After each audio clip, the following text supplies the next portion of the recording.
Channeled message.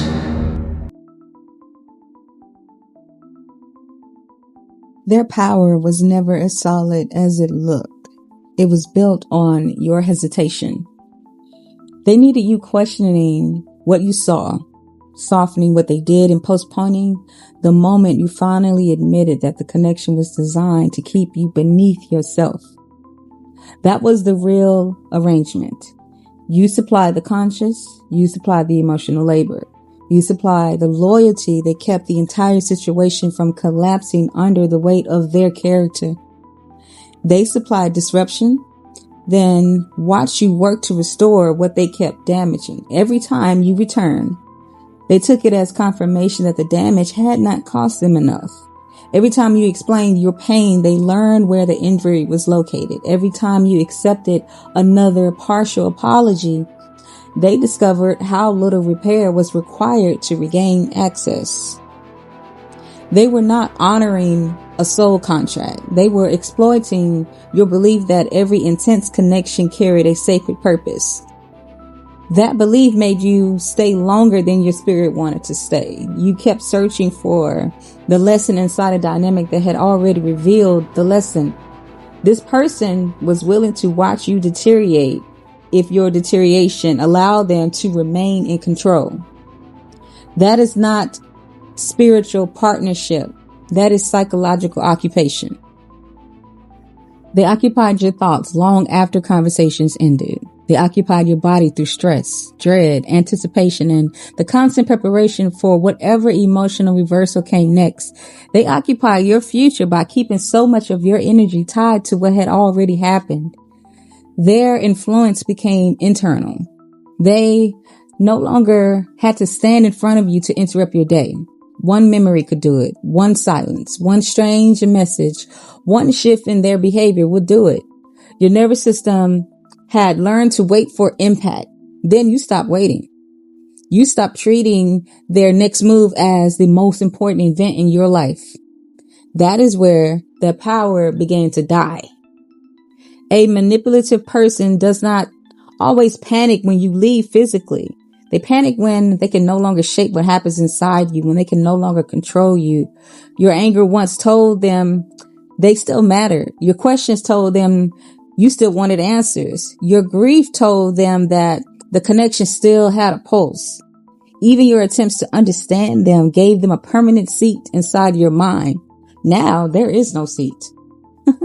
You are no longer studying their motives more than you study your own future. You are no longer measuring your worth through the behavior of a person who needed you diminished. You are no longer waiting for their character to improve before allowing your own life to continue. That is what ended the cycle. The cycle did not end through a final conversation. It ended when your identity stopped revolving around what they chose to do with you. Now, their tactics have nowhere to report. The withdrawal does not create pursuit. The vague message does not create obsession. The sudden emotional confession does not erase the history attached to it. It does nothing. They can still attempt the old rhythm, yet the rhythm has lost the body that once moved it. This is where their struggle begins. They built their sense of power around your availability. Your attention helped them avoid their own emptiness. Your willingness to repair protected them from experiencing the full consequence of what they destroyed. Without you, they are left with a part of themselves that kept outsourcing into the relationship. The ego, the entitlement, the hunger to be chosen without becoming trustworthy, the expectation that love should remain available after repeated misuse. That is what they are sitting with now. Their life may appear to stall. Relationships may stop producing the same devotion. Money may become harder to hold.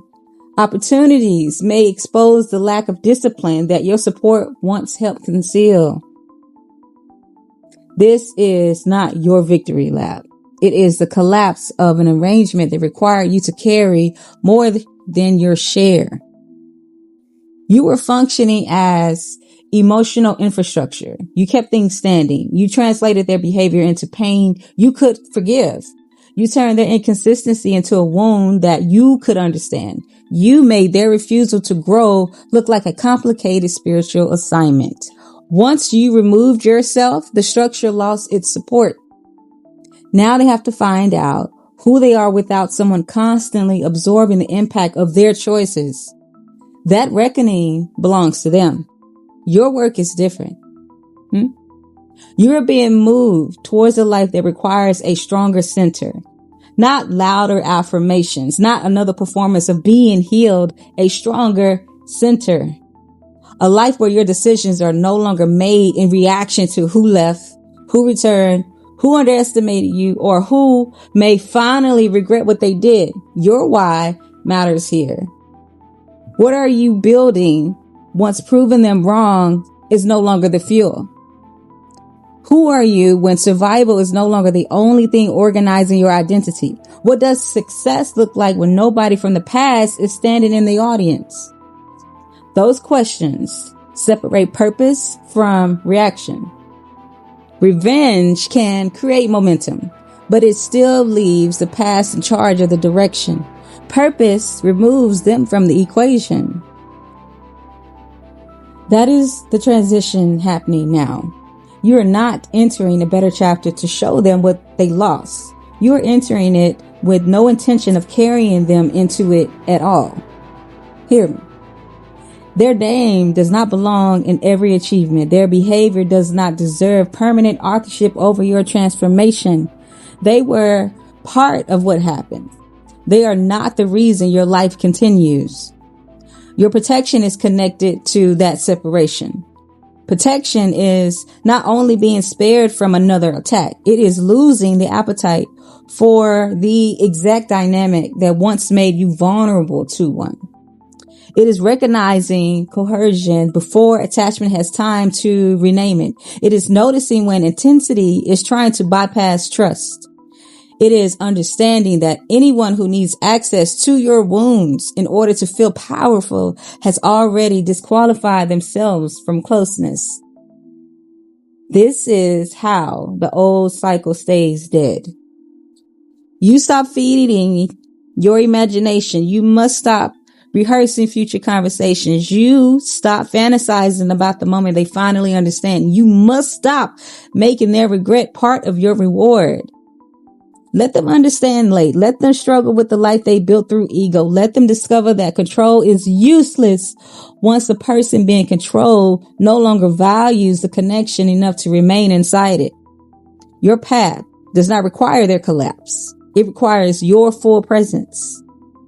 That is where the miracle begins, not as prizes for suffering, right? But as evidence that your energy is no longer trapped inside a relationship that consumed everything and produced nothing. You have work to do now, real work. Work that has nothing to do with decoding another person. Work that asks you who you are when your mind is no longer occupied by their next move. Work that demands a life large enough to make the old cycle look as small as it actually was. They thought the connection ended when you walked away. It ended later. It ended when they could no longer enter your mind and find themselves waiting there.